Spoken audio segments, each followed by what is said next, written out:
Guys, welcome back. Start करना है class 10 का चैप्टर लाइट का एक इम्पॉर्टेंट सा टॉपिक, और टॉपिक का नाम है some phenomenon due to refraction of light. Start करने से पहले चैनल को अभी सब्सक्राइब करिए ताकि आपको सीबीएसई के लेटेस्ट वीडियोस और नोटिफिकेशन मिलते रहें। और इस टॉपिक में पढ़ना है हम लोगों को refraction through a rectangular glass slab. Topic है refraction through a rectangular glass slab. Rectangular glass slab, एक रेक्टेंगुलर ग्लास स्लैब हमारे पास है, उसका रिफ्रैक्शन, उसमें रिफ्रैक्शन फिनोमेनन कैसे होता है, इस टॉपिक को पढ़ना है। और मजे की बात है कि इस टॉपिक में कुछ नए नए पॉइंट्स मिलेंगे।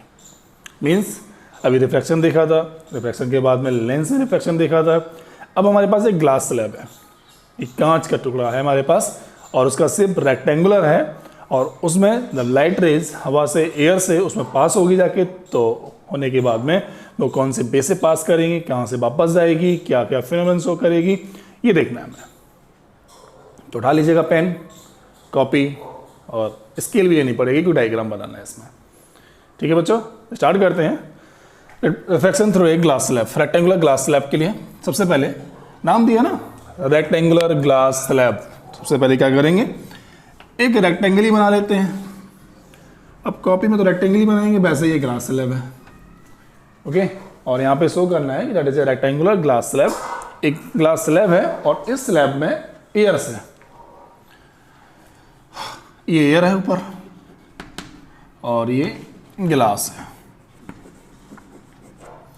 दो मीडियम हो गया ना बच्चों, पहला मीडियम एयर हो गया और दूसरा ग्लास हो गया। और एयर से ग्लास में एक रे ऑफ लाइट आती है, लाइट रेज जो है एयर से ग्लास में यहाँ से इसमें पास होगी। गाइस, पहले वीडियोस में हम लोगों ने एक टॉपिक पढ़ा था, रेयर मीडियम और डेंसर मीडियम, शायद याद हो। और अगर नहीं पढ़ा है तो डिस्क्रिप्शन बॉक्स में जाइए, वहाँ से आपको लिंक मिलेगी किसकी, इन दोनों टॉपिक्स की। Introduction of refraction of light वाले टॉपिक्स में आप वीडियो में इन दोनों टॉपिक को पढ़ सकते हैं। लिंक डिस्क्रिप्शन बॉक्स में पड़ी है, आप कॉपी करिए और मिल जाएगा। तो गाइस, रेयर और डेंसर मैंने बताया था, वहाँ पे आर बड़ा होता है ना, तो जो जिस मीडियम में सब कुछ बड़ा बड़ा चलेगा, स्पीड ज़्यादा है, एंगल बड़ा होता है, वो मीडियम कौन सा है, रेयर होता है। और जिस मीडियम में सब कुछ छोटा होता है, स्पीड भी कम होती है, वो कौन सा होता है, डेंसर। अब गाइस बात करते हैं यहाँ पे एयर और गिलास के लिए, तो यहाँ पे कौन सा रेयर, कौन सा डेंसर। ऑब्वियसली गाइस, एयर में सब कुछ फ्री फ्री मूव करता है, दैट्स वाई यहाँ पर स्पीड ऑफ लाइट ज़्यादा होगी। So it is a rare medium, rare medium. Okay, और इसके अलावा जो ग्लास है हमारे पास, वो कैसा रहेगा, डेंसर मीडियम। अब बच्चों करना क्या है, refraction through a rectangular glass slab. Glass slab में रिफ्रैक्शन कैसे शो करेंगे, इसको देखना है। तो एक लाइट रे बना लेते हैं। लेट्स सपोज एक लाइट रे इंसिडेंट हुई है, तो ये क्या होगी, that is A incident ray. और एक छोटा सा नॉर्मल इमेजनरी होता है बच्चों। अब गाइज, ये जो लाइट रे है वो एंगल आई, ये नॉर्मल है इसका, let's suppose that is a normal, और ये हो गया एंगल आई, और ये हो गई इसकी incident ray, incident ray. Guys, किसी भी, जब भी कोई लाइट रे जो होती है रेयर से डेंसर मीडियम में आती है, तो टुवार्ड्स नॉर्मल, स्पीड कम होगी जाके तो टुवार्ड नॉर्मल बेंड होगी जाके, और अगर स्पीड ज़्यादा हो जाएगी उसकी, तो गाइज वो अभी फ्रॉम द नॉर्मल जाती है। गाइज, जाना इसको किस बात में था, इसको जाना था इस बात में। थोड़ा सा और बड़ा कर लो, रेक्टेंगल छोटा सा पड़ गया यहाँ पे, तो एक काम कर लेते हैं, इसको थोड़ा सा और बड़ा कर लेते हैं, इस रेक्टेंगुलर ग्लास स्लैब को। साइज तो अपने हाथ में है ना, कभी बढ़ा सकते हैं, बस रब कर दो, हो गया काम। अब बच्चों, इस लाइट रे को जाना था इस बात में, लेकिन रेयर से डेंसर मीडियम में जैसे ही ग्लास स्लैब ऐसे आई, तो इट बेंड्स टुवार्ड नॉर्मल, तो ये इस तरफ बेंड हो गई, बेंड्स टुवार्ड नॉर्मल, क्योंकि डेंसर मीडियम में आना है। और ये बन गया इसका angle R, that is a point O. Okay guys, अब क्या होने वाला है, एयर से ग्लास में आ गई, ग्लास सीट भी क्रॉस भी कर जाएगी, स्पीड ज़्यादा थी, क्रॉस करके निकल जाएगी आगे। अब बच्चों देखो, ये वाली रे आई यहाँ से चल के इधर, यहाँ से अब दोबारा मीडियम कौन सा मिला है, फिर से इसको हवा में आना है। इसका मतलब डेंसर से फिर से किस में आना है बच्चों, रेयर मीडियम में आना है। और डेंसर से दोबारा रेयर में अगर आना है तो ऑब्वियसली क्या होगा, अब की बार किधर बेंड होगी, तो बच्चों अब की बार बेंड होगी जाके अवे फ्रॉम द नॉर्मल, क्योंकि रेयर मीडियम बड़ा होता है, स्पीड ज़्यादा होती है, बड़ा होने का मतलब नहीं स्पीड ज़्यादा होती है उसमें, तो एंगल बड़ा बनेगा, बड़े के लिए जो रिफ्रैक्शन होगा जाके उसमें एंगल इंक्रीज करेगा, तो ये अवे नॉर्मल चली जाएगी, नॉर्मल से दूर चली जाएगी। ठीक है, तो यहाँ पे इसको हटा देते हैं, ये इधर बेंड हो गई थी और ये डाल दिया नॉर्मल, क्योंकि अब ये वाली रे इंसिडेंट मतलब इस ग्लास स्लैब से हवा में आएगी तो ये वाली इंसिडेंट रे हो जाएगी। अब यहाँ से इधर वापस आना है, अब वापस आना तो बच्चों क्या हुआ जाके इसको जाना किस बात में था, ये वाले में, ये फिर से इधर बेंड हो गई। ठीक है, ऐसे इसको थोड़ा रेज कर लेते हैं, ये वाली रे यहाँ से आई और जाना इसको इस पाथ में था और ये बेंड हो गई इधर और एंगल बन गया ये वाला। अब बच्चों ये इंसिडेंट हो गया, ये रिफ्रैक्शन हो गया और यहाँ से रे दोबारा वापस आई तो फिर ये इंसिडेंट हो गया। अब क्या इसको भी रिफ्रैक्शन बोल रहे हैं, तो बच्चों इस एंगल को बोलेंगे यहाँ पे रिफ्रैक्शन नहीं बोलते हैं, इसको बोलते हैं emergent ray, emergent angle, angle of emergence, और ये रे जो होती है इसको बोलते हैं इमरजेंट रे। ऐसा कब होगा जाके, जब फर्स्ट और थर्ड मीडियम सेम, मतलब पहला दूसरा और तीसरा, मतलब एक रे ऑफ लाइट फर्स्ट एयर से निकली, ग्लास में पहुंची और ग्लास से वापस वो एयर में आ रही है, तो दैट्स ए पहला इंसिडेंस, दूसरा रिफ्रैक्शन और तीसरा कौन सा होगा, दैट इज इमरजेंट रे। ये रे जो होगी इमरजेंट बोली जाएगी और इस एंगल को बोलेंगे एंगल ऑफ इमरजेंट। ठीक है, तो ये क्या हो गया, एंगल ऑफ इमरजेंट, और ये रे जो हो गई जाके इसको बोलेंगे बच्चों ये वाली रे इमरजेंट रे। इमरजेंट रे मैंने कहा था ना कुछ नया मिलेगा इस रिफ्रैक्शन में, तो इमरजेंट रे।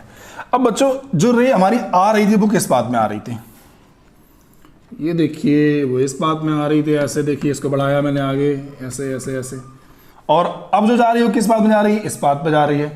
और गाइस जब यहाँ पे ऑब्जर्व करेंगे तो ये रे देखिए यहाँ से पैरेलल दिखाई पड़ रही है हमें, इसकी डिस्टेंस जो है it becomes parallel to the incident ray. इसका मतलब बच्चों जो इमरजेंट रे होती है वो इंसिडेंट रे के कैसी रहेगी, पैरेलल रहेगी। ठीक है, तो यहाँ लिखेंगे emergent ray is parallel to incident ray. Incident कौन सी, फर्स्ट वाली के। ठीक है गाइस, इंसिडेंट रे। ओके, तो इमरजेंट रे मिल गया, इमरजेंट एंगल मिल गया, एंगल ऑफ रिफ्लेक्शन भी मिल गया बच्चों, ग्लास स्लैब थी इसमें क्रॉस भी करा दी देखो। अब गाइस जो डिस्टेंस है दोनों की, भाई पैरेलल तो हो गई जाके, इंसिडेंट को यहाँ जाना था, अब इमरजेंट यही वही रे घूम के कहाँ पे आई, यहाँ पे जा रही है, तो कुछ ना कुछ डिस्टेंस होगी ना इसकी बच्चों, ये डी। तो गाइस जो डिस्टेंस होती है दोनों के बीच की, इंसिडेंट रे और इमरजेंट रे के बीच जो डिस्टेंस होती है इसको बोलते हैं लेटरल डिस्प्लेसमेंट। Lateral displacement. तो बच्चों अगर हम डेफिनेशन अगर आपसे पूछ देते हैं कि व्हाट इज इमरजेंट रे, तो आप बोलोगे व्हेन ए रे of light passes through third medium. When ए रे of light passes through third medium means first second में दोबारा से वापस निकल के उसी मीडियम में आ जाती है, सेम मीडियम में वापस आ जाती है, तो वो रे कौन सी, इमरजेंट रे। और वो इमरजेंट रे और नॉर्मल से बनने वाला एंगल जो है एंगल ऑफ इमरजेंट रहेगा थर्ड मीडियम में। इसके अलावा हमने अगर आपसे पूछा कि लेटरल डिस्प्लेसमेंट क्या होता है, डिफाइन लेटरल डिस्प्लेसमेंट, ये क्वेश्चन आ भी जाता है, तो आप गाइस बोल सकते हैं कि इमरजेंट इंसिडेंट रे और इमरजेंट रे की डिस्टेंस जो हमारी होती है, डिस्टेंस कौन सी डिस्टेंस है, पैरेलल। तो यहाँ गाइस बोलेंगे डिफाइन लेटरल डिस्प्लेसमेंट, तो आप बोल दीजिएगा parallel distance between the incident रे and emergent ray is called the lateral displacement. Note कर लेते हैं बच्चों यहाँ पे सारे टॉपिक्स। ये डायग्राम हो गया, ये refraction through rectangle glass slab का डायग्राम बन गया हमारा पूरा। अब जो जो पॉइंट इसमें मिले उनको हमें डिफाइन करना है बस केवल। तो पहला पॉइंट हमें यहाँ पे नया मिला था कि इमरजेंट एंगल क्या होता है, इमरजेंट रे क्या होती है, तो आप बोलोगे इमरजेंट रे। तो व्हेन ए रे of light passes after refraction on same medium, passes after refraction, refraction होने के बाद में उसी मीडियम में वापस आ जाती है। देखिए हवा एयर यहाँ पे थी और यहाँ पे भी एयर ही है, सेम मीडियम वापस आ रही है ना, तो अगर सेम मीडियम वापस आ रही है गाइस तो ये क्या हो जाएगा, इमरजेंट रे बनेगी जाके। तो व्हेन ए रे of light passes after reflection in same medium, same medium, और कौन सा मीडियम रहेगा, थर्ड नंबर का मीडियम रहेगा, थर्ड मीडियम। ठीक है, ब्रैकेट में लिख सकते हैं इसको, that ray of light is known as emergent रे।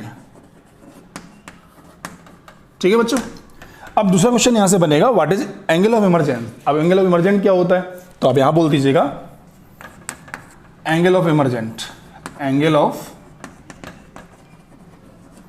इमरजेंट किसके बीच में, इस नॉर्मल और इमरजेंट रे के बीच में बनने वाला एंगल जो रहेगा वो इमरजेंट एंगल रहेगा, बिल्कुल वैसे जैसे इंसिडेंट एंगल होता है हमारे यहां पे। तो यहां बोलेंगे angle between normal and, angle between normal and emergent ray, angle between normal and emergent ray is called angle of emergence, is called angle of emergent. ये पॉइंट भी कंफर्म हो गया। और मोस्ट इंपॉर्टेंट टॉपिक हमारा क्या रहेगा, what is lateral displacement. तो आप बोलोगे parallel distance between the incident रे and emergent ray is called the lateral displacement D. यहां नोट कर लेते हैं, यहां पे मैं इसको रफ कर देता हूं, रिलेटेड से बता चुका हूं मैं आपको। ओके बच्चों, इसको हटा देते हैं यहां से।